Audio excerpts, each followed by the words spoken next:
Welcome. Thank you for joining us for this presentation on therapy services. We're going to discuss occupational therapy, physical therapy, and speech-language pathology in the school system setting. So we're going to start with related services. The federal definition is a service required to assist a child with a disability to benefit from special education. The need for a related service must be directly related to the child's need to access and make progress in their primary program. What do related services in the educational environment look like? 1. Support access and participation in the educational setting relating to the primary program service. 2. Provide evidence-based expertise, resources, and training for special education students and staff. 3. Provide accommodations, modifications, specialized instruction, and interventions. 4. Consult and collaborate with individualized education program, IEP, team members, outside providers, and medical providers when consent is given. Occupational therapy. School-based occupational therapists collaborate with team members to facilitate a student's access and participation in daily living skills, learning and vocational occupations, as well as play or leisure activities that occur at school.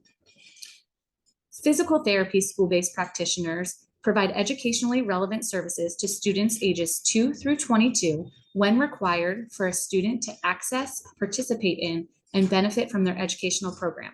The physical therapist focuses on the student's participation by supporting foundational motor skills and creating environmental or task accommodations and modifications that are necessary for functional mobility and access within the school environment. A student can receive speech and language services in schools under the primary disability category of speech and language impaired, or the student may receive speech and language as a related service to any one of the other primary disability categories.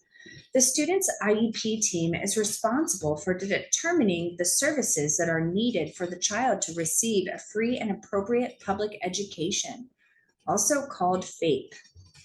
The nature, extent, and location of speech and language services will depend on the unique needs of the student.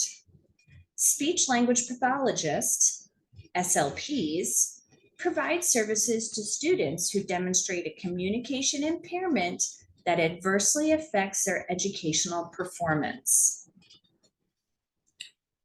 Therapy services look different when provided in a school-based model versus a medical model. In the school-based model, therapy services providers focus on student strengths and participation in the educational environment. A student must be found eligible for special education services, and the PT/OT or speech services provided are governed by IDEA and provided through an IEP or through supports on a 504 accommodation. PT, OT, and speech focus on student-specific goals and educational outcomes. We promote access and/or participation across the educational environment. An IEP team determines if a related service is required to support the primary program or service for the student to make progress toward their IEP goals and objectives. Therapy services in a school-based setting are provided in the least restrictive environment. This can include coaching, consultation, collaboration, accommodations, modifications, equipment management, and individual or group direct intervention. In the medical model, therapy service providers focus on patient deficit and impairments. The patient is referred by a medical provider to receive services. OT, PT, and speech focus on discipline-specific goals that enhance function and communication at home, in the community, and school to address medical needs. A family or medical provider may make a request for occupational, physical, or speech-language services, but a medical provider must make the referral and a plan of care will be created. These services are often provided in an outpatient clinic, a hospital setting, or the home environment. These services can be provided in an individual or group setting for direct intervention, coaching, consultation, and collaboration. Considering the least restrictive environment, IDEA mandates that, to the maximum extent appropriate, children with disabilities, including children in public or private institutions or other care facilities, are educated with children who are not disabled. and special classes, separate schooling, or other removal of children with disabilities from the regular educational environment occurs only when the nature or severity of that disability of a child is such that education in regular classes with the use of supplementary aids and services cannot be achieved satisfactorily. So support in the natural environment. To best support the access and participation of students in their primary educational program, physical, occupational, and speech-language pathologists provide services in strict accordance with the student's IEPs along a continuum to include educationally relevant interventions that are collaboratively embedded within the student's classroom or school routine, instruction, training, and support for school staff and family members, and support to classrooms, schools, and the school division in order to enhance student access and participation. As noted by Laverdure et al. In 2017, when we think about the natural learning context, when we shift occupational therapy services to natural learning contexts and environments and engaging actively in collaboration with educational partners has resulted in increased active student participation in learning, greater opportunity for collaborative, meaningful decision-making, increased capacity and satisfaction of those working with children with disabilities, and increased perception of the value of occupational therapy services. The benefits of integrated or push-in services are that these services take place in the child's natural environment. This can be the classroom, the playground, the cafeteria, or other areas throughout their school day. Theories of motor control and motor learning indicate that practicing meaningful occupations in natural settings is the most effective for learning new skills. And when services are embedded in the classroom, service providers learn about the curriculum, teacher preferences, and the unique culture of the classroom. Communication and collaboration is enhanced so that teachers and instructional assistants have opportunities to learn how to embed intervention strategies in the natural context. Specifically, students with disabilities benefit from teachers' increased ability to implement therapy strategies throughout the day. Enhanced educational continuity for students with special needs who are not pulled out of the classroom for related services. How is the need for related services determined?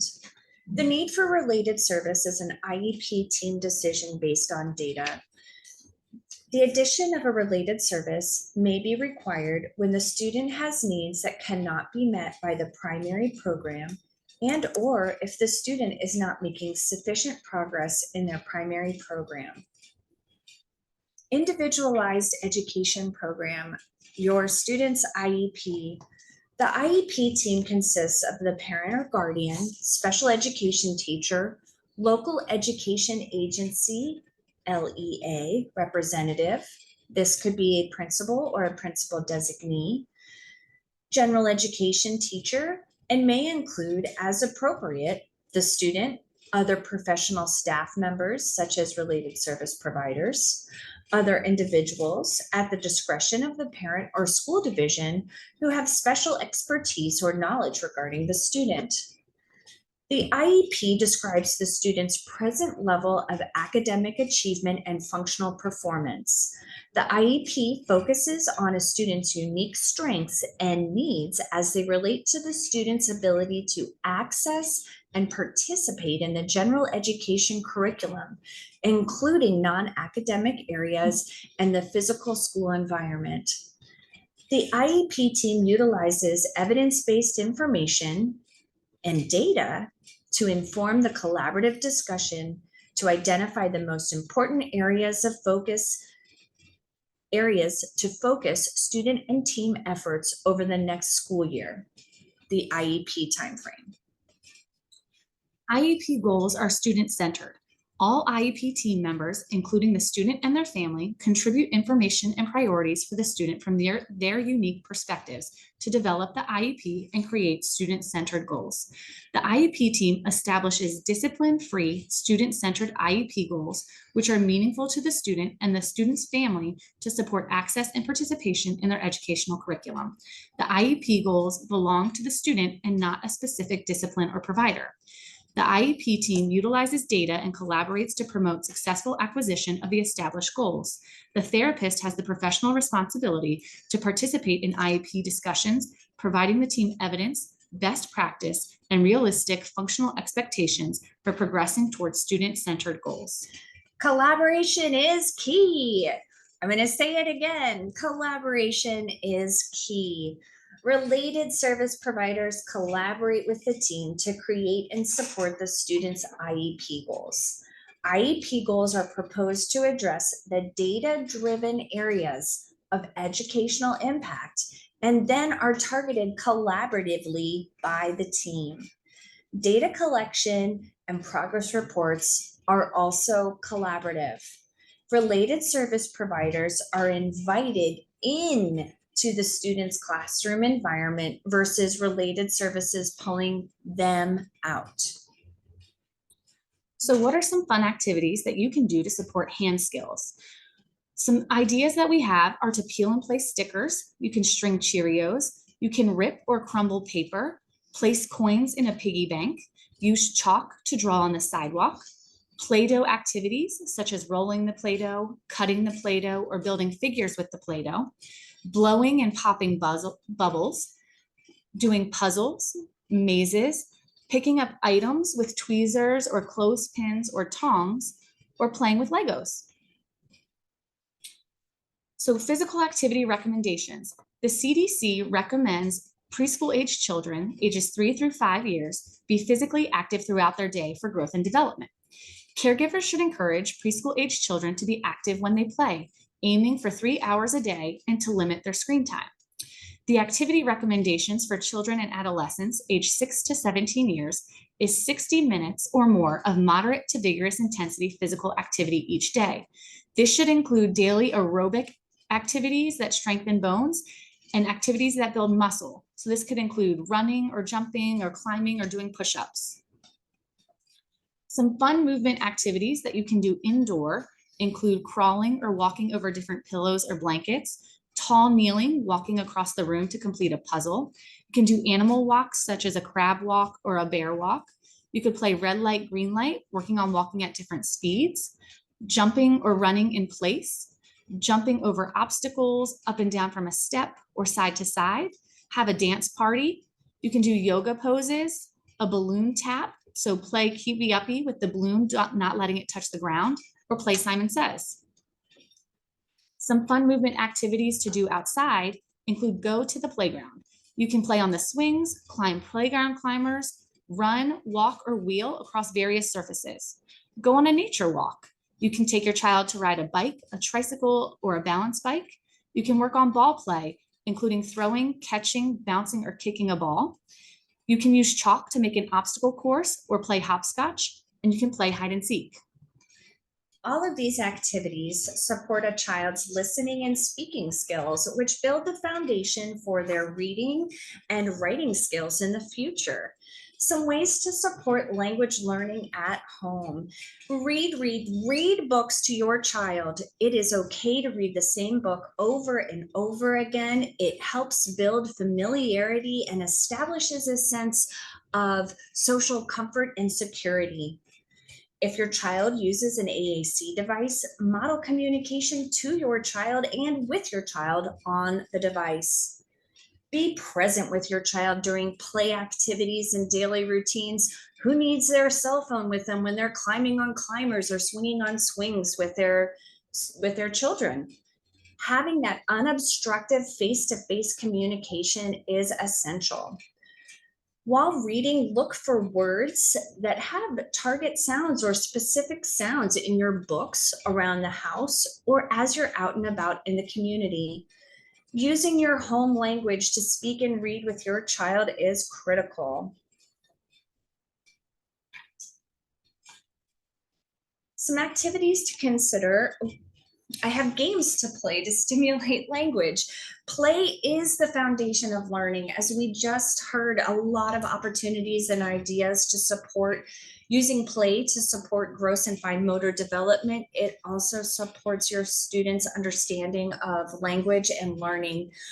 Through play, children learn the basics of language rules, syntax and morphology, social language rules, turn taking, and developmental imagery.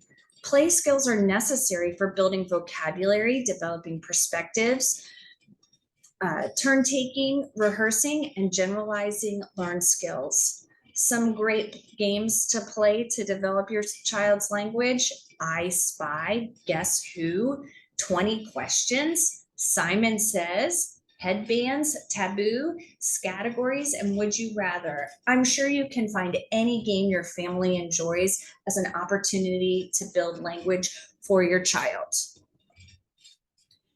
Some opportunities to use reading to stimulate language across all ages. Reading to and with your child builds vocabulary and background knowledge. Reading takes you to places you cannot go, expands your imagination, and ignites curiosity for lifelong learning. Reading and rereading provides connections for you and your child. Don't forget, audiobooks and podcasts count too. Here are a few resources for accessing reading materials. Some tips for supporting communication at home for your early childhood learner. Sing songs to and play with your child. Rhyming songs and rhyming nursery rhymes support a student's phonological development. Create opportunities for your child to request objects or activities. Don't just give everything they need for the project. Maybe keep those scissors to yourself and have them look or ask for the missing material.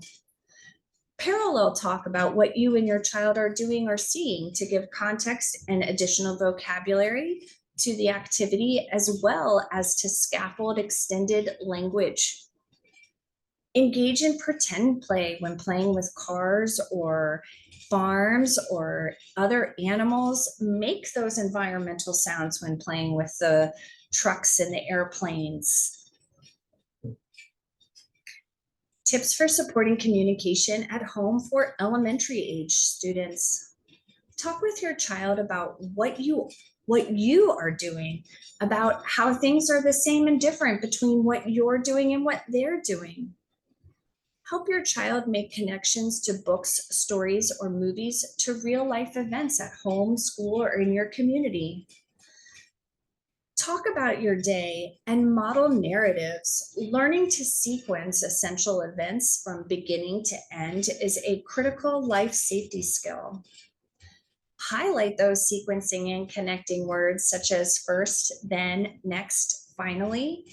Don't forget and, or, but, or so are essential linguistic features in English for producing complex language. For our secondary and post-secondary family members, create routine conversation times. I'm particularly fond of doing this at dinner time, where everybody gives me a high and a low for their day. Some teachers call this rose, thorn, bud, where they talk about the thing that was beautiful in the day, the thing that kind of bothered them, the thorn, and the thing they're looking forward to, the bud of that rose, thorn, bud. Put away your technology at meals, unless it's your child's AAC device. Focus on connection and conversation. Listen to audiobooks and podcasts together. Talk about what you both enjoyed or disliked about audiobooks, podcasts, TV shows, movies. Supporting independent reading and joint reading gives opportunities for conversation to develop with you and your child. Here are the therapy services contacts for physical therapy, occupational therapy, and speech and language pathology. Our coordinator is Judy Dupre. For occupational and physical therapy, it is Kristen Eddy and Nicole Jacobs. And for communication disorders, we have our program manager, Barbara Fee, and our supervisors, Uma Chaudhary, Katie Egan, Ellen Ferguson, and Beth Johnson. Thank you so much for joining us today. We hope you find our at-home supports for building your child's skills helpful.